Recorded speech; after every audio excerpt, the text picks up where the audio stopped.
क्या हाल है। Welcome back to my channel Shiksha Setu. और शिक्षा सेतु के इस लेक्चर में आपका स्वागत है।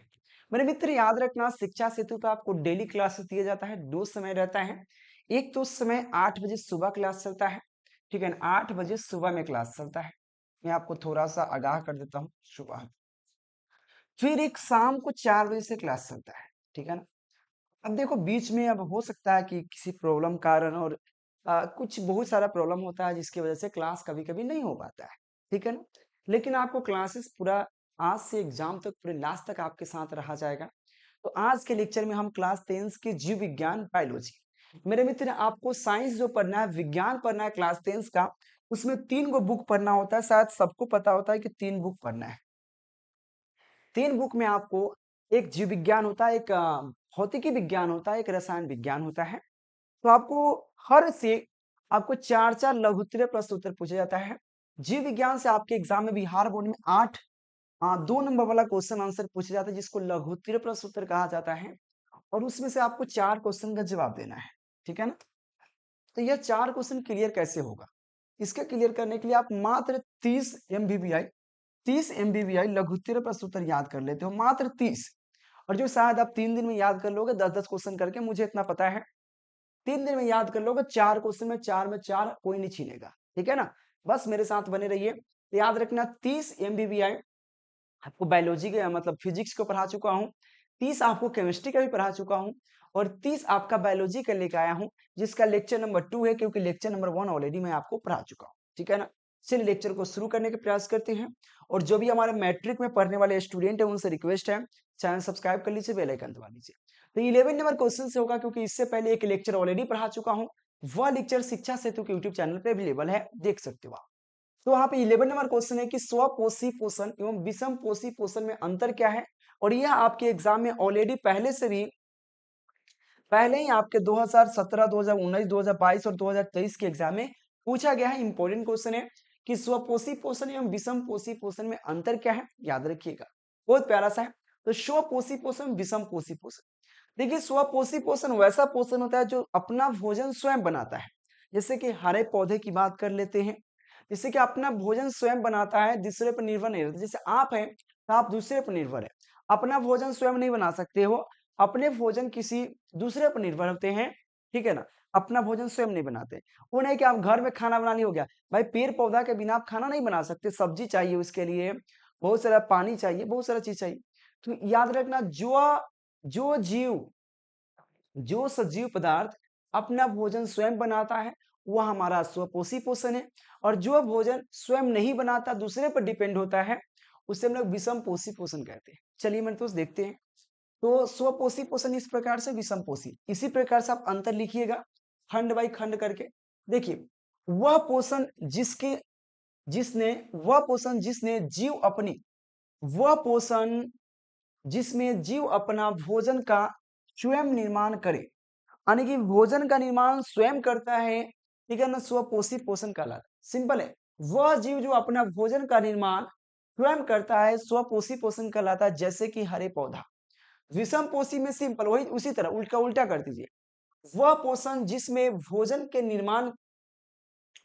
के लिए अन्य पर निर्भर रहना पड़े, उसे हम विषम पोषी कहते हैं। यानी कि वह जीव वह जीव पदार्थ, यानी कि वह पोषण जिसमें भोजन के लिए हमको दूसरे पर निर्भर रहना पड़े, उसे हम लोग विषम पोषी पोषण कहते हैं। जैसे मनुष्य मनुष्य अपने पर डिपेंड नहीं है, दूसरे पर डिपेंड है, पेड़ पौधे पर डिपेंड है, सब्जी है भाई, बकरी पर डिपेंड है भाई, मुर्गा खाता है, दूसरे पर डिपेंड है, अपना पर कुछ नहीं है।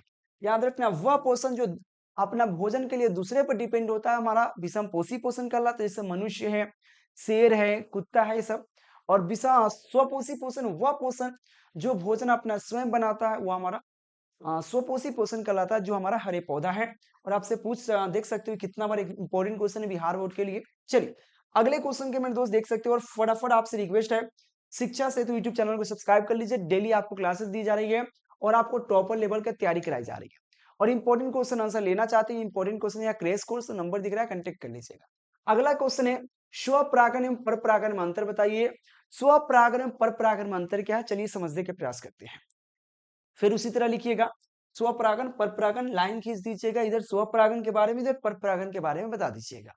देखिए स्वपरागन जो होता है क्या कहता है, जब एक फूल का वहाँ पे परागकण उसी फूल के वर्तिकाग्र या उसी पौधे के अन्य पुष्प के वर्तिकाग्र तक पहुंचता है तो क्या होता है, उसे हम लोग स्वपरागन कहते हैं। समझने का प्रयास करना। जैसे कि एक फूल के पौधा है, मैं आपको फूल का पौधा मैं थोड़ा सा बनाने का प्रयास करता हूँ।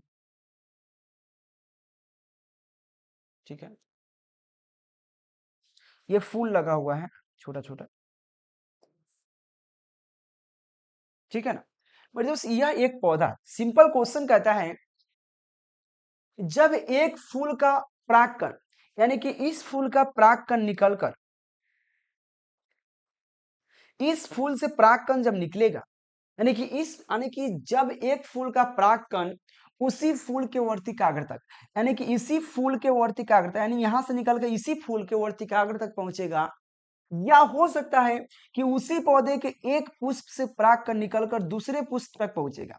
ऐसे नहीं कि दूसरे पौधा, उसी पौधा होना चाहिए और उसी पौधे के एक फूल से दूसरे फूल तक परागकण अगर पहुंच रहा है उसे हम लोग स्वपरागन कहते हैं। वही कहा, जब एक फूल का परागकण उसी फूल के वर्तिकाग्र पर या क्या उसी पौधे के अन्य पुष्प, यानी कि उसी पौधे के अन्य पुष्प, हो सकता है कि आपको यह फूल जो आपको नजर आ रहा है इसी से इसी में निकलकर हो सकता है, या हो सकता है कि इसी फूल का दूसरे फूल पर जा सकता है, लेकिन उसी पौधा का होना चाहिए।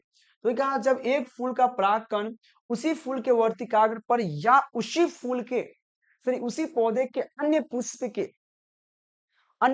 के वर्तिकाग्र तक पहुंचता है तो उसे स्वपरागन कहते हैं।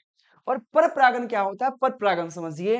परपरागन जो कहता है जब एक फूल का परागकण दूसरे पौधे, इसमें एक पौधा नहीं, वही कहता है कि जब एक फूल का परागकण दूसरे पौधे पर लगे फूल के वर्तिकाग्र तक पहुंचता है और किसी माध्यम से पहुंचता है तो उसे हम लोग परपरागन कहते हैं। जैसे समझने का प्रयास करना, जैसे कि इसमें वैसा नहीं है, जैसे कि एक पौधा है, मान लेते हैं फूल लगा हुआ है,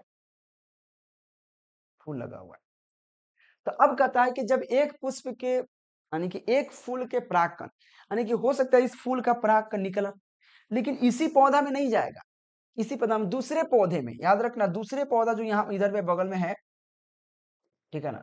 तो दूसरे पौधे के फूल के यानी कि दूसरे पौधे के पुष्प के वर्तिकाग्र तक, हो सकता है इससे निकल के यहाँ पे चल जाए, इससे निकल के यहाँ पे चल जाए, इससे निकल के यहाँ पे चल जाए, मतलब दूसरा पौधा में। तो सिंपल कहता है जब एक फूल का परागकण दूसरे पौधे पर लगे फूल के वर्तिकाग्र पर किसी माध्यम से पहुंचे, हो सकता है हवा के माध्यम से, हो सकता है कि फावड़ा बैठ जाए मतलब मध और यहाँ से उठाकर यहाँ तक ले जाए, मतलब किसी माध्यम से पहुंचे, तो किसी माध्यम की सहायता से पहुंचे तो उसे परपरागन कहते हैं। और ये क्वेश्चन 2019 के एग्जाम में पूछा गया इंपोर्टेंट क्वेश्चन है, तो समझ में आ गया होगा। अगले क्वेश्चन की बात करें, और क्लास 10 का टॉपर बनना है तो शिक्षा सेतु याद रखिएगा, ठीक है ना।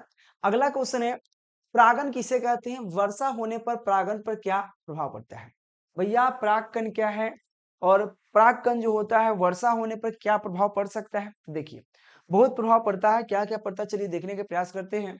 देखिए पराग कणों के एक पराग कोश से निकलकर उसी पुष्प या उसी जाति के दूसरे पुष्प के वर्तिकाग्र तक पहुंचता है तो पहुंचने की क्रिया को परागन कहते हैं। मतलब सिंपल समझिए, जो स्वपरागन है पर परागन कैसे है, वो परागन का ही एक प्रकार है।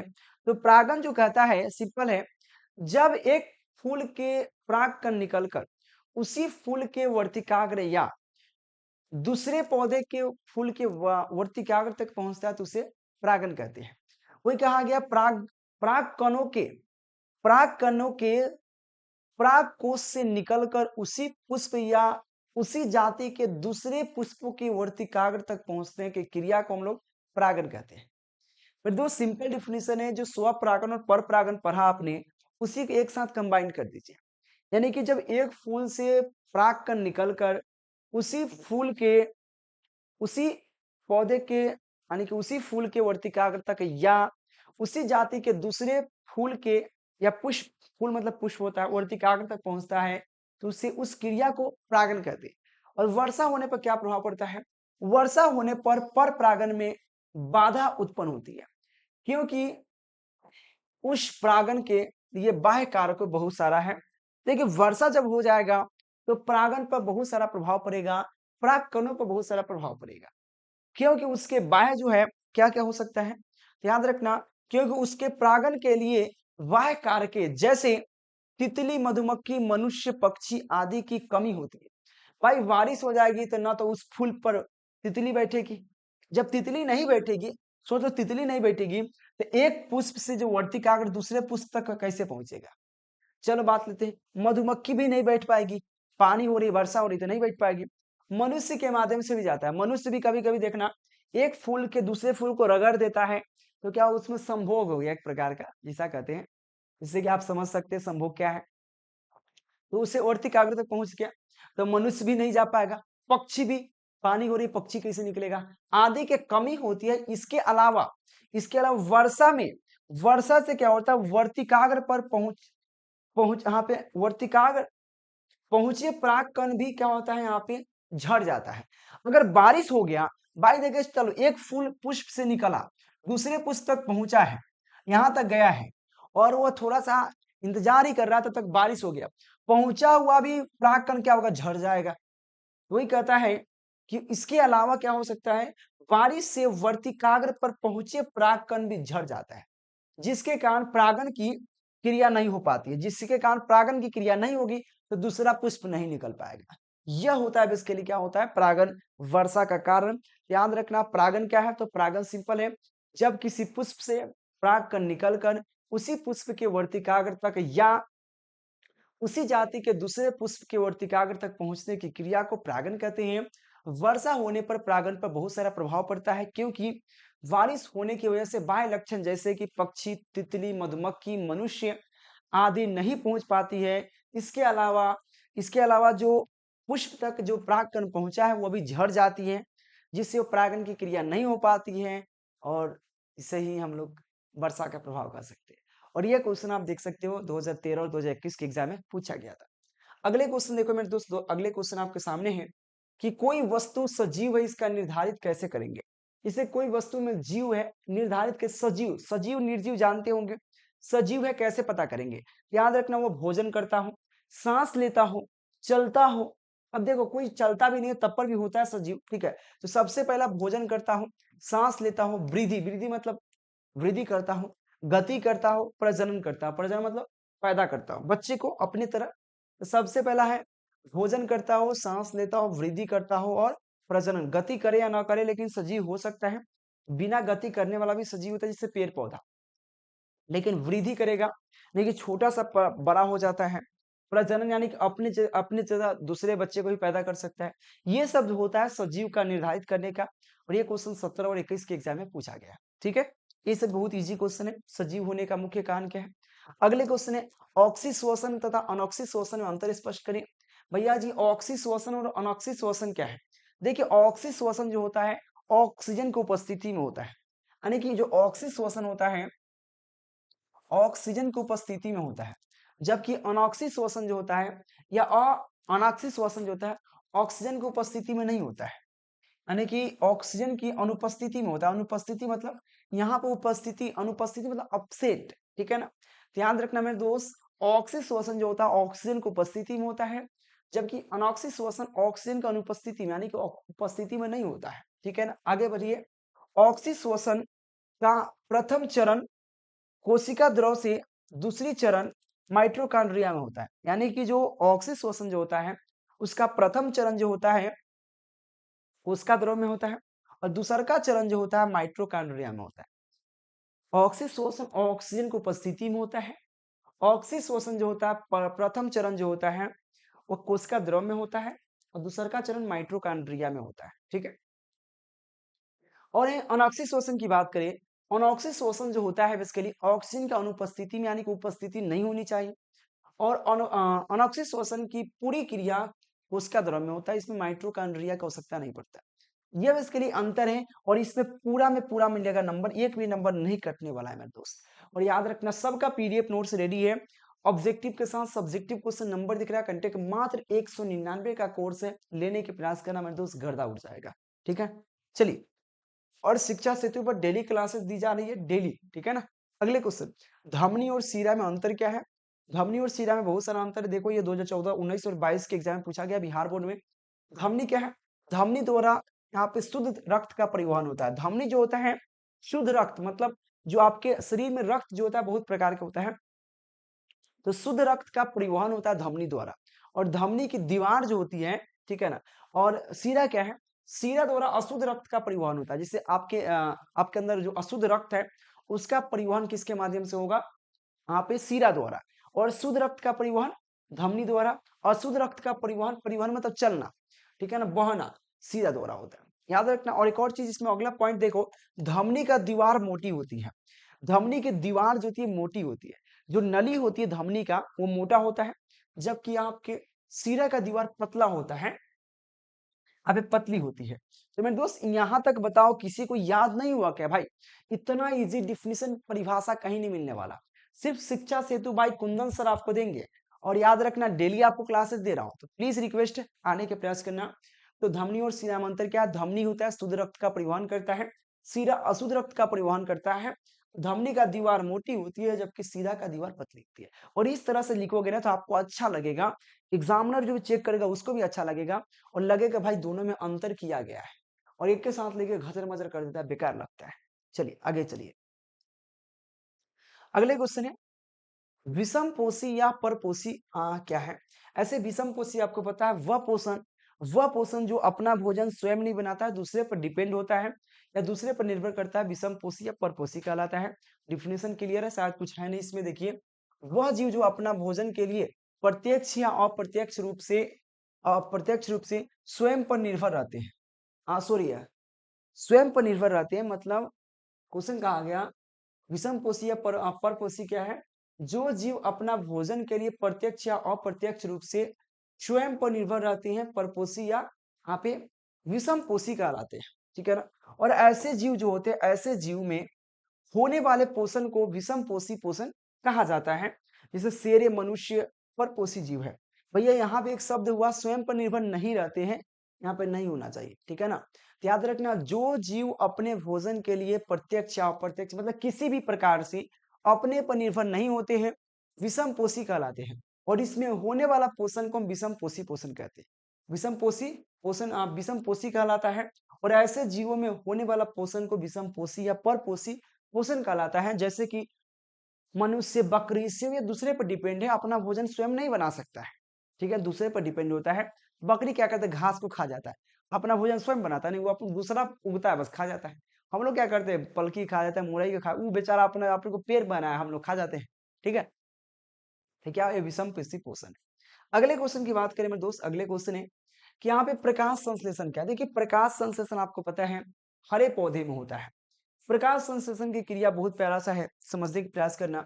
और पूछेगा प्रकाश संश्लेषण क्या है और प्रकाश संश्लेषण में होने वाला समीकरण को लिखे, तो याद रखना ये क्वेश्चन बड़ा इंपॉर्टेंट है। याद रखिए 2014, 18 और 20 के एग्जाम में पूछा गया है। देखिए, प्रकाश संश्लेषण वह प्रक्रम है, प्रकाश संश्लेषण वह प्रक्रम है जिसके द्वारा हरे पौधे अपना भोजन तैयार करता है। प्रकाश संश्लेषण वह क्रिया है, वह प्रक्रिया है जो जिससे हरा पौधा अपना भोजन को तैयार करता है, ठीक है ना। सूर्य प्रकाश की उपस्थिति में हरे पौधे अपने जड़ों द्वारा मृदा से जल तथा वायु द्वारा कार्बन डाइऑक्साइड को ग्रहण कर आप वायु द्वारा कार्बन डाइऑक्साइड को ग्रहण कर अपना अंदर उपस्थित क्लोरोफिल की सहायता से भोजन के रूप में आप एक कार्बोहाइड्रेट का निर्माण करता है। ये समझना मेरे दोस्त, यहाँ पे जो लाइन लिखा गया है सिंपल कहा गया, कहाँ पे प्रकाश संश्लेषण एक ऐसी प्रक्रिया जिसके माध्यम से हरा पौधा अपना भोजन तैयार करता है। सूर्य की प्रकाश की उपस्थिति में सूर्य के प्रकाश की उपस्थिति में पेड़ जो हरे पौधे होता है जड़ के माध्यम से मृदा के माध्यम से जल, एक मिनट में दोस्त, हाँ, कहा गया हरा पौधा जो होता है मृदा के माध्यम मतलब पृथ्वी से अपने जल, वायु से कार्बन डाइऑक्साइड को क्या करता है अपने अंदर उपस्थित करता है और लेता है। और फिर अपने अंदर क्लोरोफिल के माध्यम से, जो क्लोरोफिल उसके माध्यम से क्या करता है अपना कार्बोहाइड्रेट का निर्माण करता है। तो ये कहा गया दोस्त, संबल समझना कि प्रकाश संश्लेषण वह प्रक्रिया है जिसके द्वारा हरे पौधा अपना भोजन बनाता है, कोई दिक्कत नहीं। सूर्य प्रकाश की उपस्थिति में हरे पौधा अपने जड़ों के माध्यम से, जड़ों की द्वारा मृदा से जल, वायु से कार्बन डाइऑक्साइड ग्रहण कर अपने अंदर उपस्थित क्लोरोफिल की सहायता से भोजन के रूप में आप एक कार्बोहाइड्रेट का निर्माण करता है, ठीक है ना। और उत्पाद के रूप में वायुमंडल में ऑक्सीजन को मुक्त करता है, और उत्पाद के रूप में ऑक्सीजन को मुक्त करता है। और संपूर्ण प्रकाश संश्लेषण समीकरण को निम्नलिखित रूप से व्यक्त किया गया है। तो याद रखना मेरे दोस्त सिंपल है। अगर डिफिनेशन की बात करूं, अपनी भाषा में बोलने के प्रयास करूं, देखो याद करने का तरीका बस 2 बार पढ़िए और ऐसे ही याद कीजिए। प्रकाश संश्लेषण वह प्रक्रिया है, जरूरत नहीं सेम हो, थोड़ा इधर उधर हो सकता है। प्रकाश संश्लेषण वह प्रक्रिया है जिसके माध्यम से हरा पौधा अपना भोजन को तैयार करता है। सूर्य प्रकाश की उपस्थिति में हरे पौधे जड़ जड़ के माध्यम से या जड़ के द्वारा मृदा से जल को प्राप्ति करता है, और वायु से कार्बन डाइऑक्साइड को अपने अंदर लेता है, और क्लोरोफिल के माध्यम से हरे पौधा क्या बनाता है, कार्बोहाइड्रेट का निर्माण करता है और उत्पाद के रूप में ऑक्सीजन को देता है। ठीक है ना। और इस अभिक्रिया को और इस परिभाषा को समीकरण द्वारा व्यक्त किया गया। काम करते हैं, देखो लिखा है संपूर्ण प्रकाश संश्लेषण समीकरण को निम्नलिखित सूत्र द्वारा व्यक्त किया गया। देखिए यहाँ पे कार्बन डाइऑक्साइड है, यहाँ पे जल है। कार्बन डाइऑक्साइड यहाँ पे गैस है जो हरा पौधा वायु से लिया है, जल जल के माध्यम से मृदा से लिया है, पृथ्वी से लिया है। तो बना क्या है, यहाँ पे ऑक्सीजन बाहर निकल रहा है, जल बाहर निकल रहा है, साथ में यहाँ पे कार्बोहाइड्रेट बनना है। C6H12O6 कार्बोहाइड्रेट है जो ग्लूकोज और फ्रेक्टोज के रूप में होता है। ठीक है ना। तो C6H12O6 है, C6H12O6 यह बेसिकली कार्बोहाइड्रेट है जो अपना भोजन बनाकर ग्रहण करता है। और ये क्वेश्चन इतना इंपॉर्टेंट है, देख सकते हो मेरे दोस्त, आपको 2014 और 18 और 20 के एग्जाम में पूछा गया है। चलिए आगे बढ़ने के प्रयास करना। और ये ज्यादा इजी से इजी क्वेश्चन है मेरे दोस्त, कुछ भी नहीं है। 19 नंबर क्वेश्चन आपसे पूछता है मनुष्य में कार्बन डाइऑक्साइड CO2 मतलब होता है कार्बन डाइऑक्साइड, और ऑक्सीजन का परिवहन कैसे होता है। जैसे एक मनुष्य जो होता है वो ऑक्सीजन को लेता है, फिर कार्बन डाइऑक्साइड को छोड़ता है, तो इसका परिवहन कैसे हुआ। जैसे कि ऑक्सीजन हमने लिया, फिर कार्बन डाइऑक्साइड छोड़ा, इसकी प्रक्रिया कैसे कैसे होती है, चलिए समझते हैं। मानव रक्त में हीमोग्लोबिन होता है, मानव के रक्त में हीमोग्लोबिन होता है। पूछेगा मानव रक्त में क्या होता है, तो हीमोग्लोबिन होता है। ठीक है ना। जब हम सांस लेते हैं तो वायु हमारे फेफड़े में प्रवेश करता है। बात सही है, मानव रक्त में हीमोग्लोबिन है। ठीक है ना, हीमोग्लोबिन होता है। जब हम सांस लेते हैं तो वायु यानी कि ऑक्सीजन हमारे फेफड़े तक पहुंचता है। वही कहा गया, जब हम सांस लेते हैं तो वायु हमारे फेफड़ा में प्रवेश करता है, पहुंचता है। अब जरूरत नहीं हम प्रवेश करना ही लिखेंगे, हो सकता है पहुंचता भी है लिख सकते हैं। हीमोग्लोबिन फेफड़े से ऑक्सीजन को, जो हीमोग्लोबिन है वो फेफड़ा से ऑक्सीजन को क्या करेगा, ले लेगा। फेफड़े से ऑक्सीजन को ग्रहण करता है, क्योंकि रक्त में क्या है, हीमोग्लोबिन है। तो सबसे पहले हम सांस लेते हैं तो ऑक्सीजन फेफड़ा तक पहुंचता है, तो फेफड़ा से क्या करेगा, हीमोग्लोबिन जो रक्त में है वो वहां से ऑक्सीजन को ले लेगा। ठीक है ना। तो क्या करता है, ऑक्सीजन को ग्रहण करता है और सारे यानी कि शरीर के संपूर्ण कोशिकाओं में पहुंचाता है, और पूरे शरीर के पूरे कोशिकाओं में वो पहुंचा देगा हीमोग्लोबिन। ठीक है ना। अब क्या करेगा, पुनः पुनः सारी संपूर्ण कोशिकाओं से, यानी कि जब पहुंचाएगा रक्त, पहुंचाते समय क्या करेगा, वो उस रक्त में जो ऑलरेडी पहले पहुंचा हुआ था ऑक्सीजन, वो कार्बन डाइऑक्साइड में चेंज हो चुका है। तो ये प्रक्रिया इतना फास्ट होता है, आप सोच पता भी नहीं चलता है। और वहां पे जो ऑक्सीजन गया तो वो कार्बन डाइऑक्साइड में बदल गया, किसमें, कार्बन डाइऑक्साइड। और उसको क्या कर फिर ग्रहण करना शुरू करेगा। वही कहा गया संपूर्ण कोशिकाओं में पहुंचाता है, और पुनः क्या करता है, पूरे शरीर की यानी कि शरीर की संपूर्ण कोशिकाओं से कार्बन डाइऑक्साइड को ग्रहण कर वापस फेफड़ा में लाता है। यानी कि फेफड़ा से ऑक्सीजन ले जाएगा और पूरे शरीर में पहुंचा देगा, और पूरे शरीर से कार्बन डाइऑक्साइड को फिर फेफड़ा तक लाएगा और फेफड़ा का आगे बाहर फेंकेगा। ठीक है। और कार्बन डाइऑक्साइड को वापस फेफड़ा में पहुंचाता है, जहां से सांस छोड़ने की क्रिया द्वारा बाहर त्याग दिया जाता है। तो मेरे दोस्त यह प्रक्रिया सबसे ईजी है। मेरे दोस्त कैसे कह सकते हो, मनुष्य मनुष्य के रक्त में या आदमी के रक्त में हीमोग्लोबिन होता है। जब हम सांस लेते हैं तो वायु हमारे फेफड़ा तक पहुंचता है।